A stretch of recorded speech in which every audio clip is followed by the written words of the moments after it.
How will the country be different because of this legislation? And what difference will it make to me? Well, modernizing the infrastructure of America will make a gigantic difference. Our roads, our ports, our bridges, our airports, our mass transit systems. And there's so much we can do, creating very, very significant jobs and good pay. But the most important thing is to put us in a competitive position where no one can outcompete us because we have an infrastructure that allows us to get things done quickly, safely, and in a modern way. I know that President Biden just passed the rescue plan, and I'm just wondering how that differs from this jobs plan. Great question.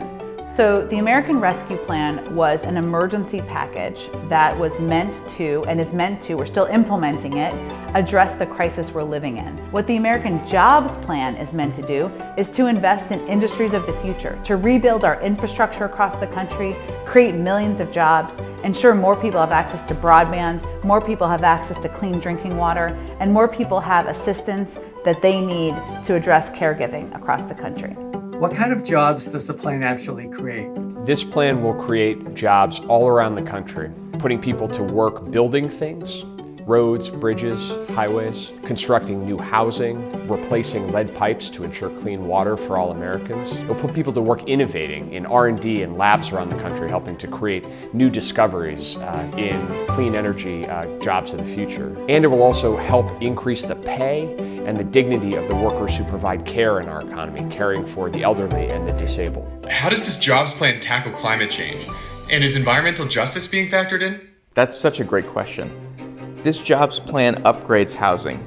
It electrifies transportation, it invests in innovation, and it builds out the supply chains that we're going to need to tackle the climate crisis. And at the same time, it targets 40% of the benefits of this investment in the communities that have been disadvantaged. Hello, President Biden. My question is, how will rural broadband work, and how quickly can the expansion occur? The idea that we're not in a position where we invest in loans and grants to companies and local governments and nonprofits and rural co-ops to be able to come into the 21st century with a minimum requirement of having access to the internet seems to be very short-sighted. So what we're going to do is the goal is to bring broadband coverage to every single home in America by 2030.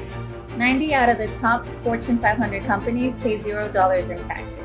How will your job plan make them pay their share? Our corporate tax system is broken. What this plan is going to do is it's going to fix it by making sure that corporations pay a 28% tax. We're going to apply a global minimum tax so that companies can no longer shift profits and production abroad. All told, what this will do is it'll make sure that companies are paying their fair share and also that we have the revenue to invest in our infrastructure.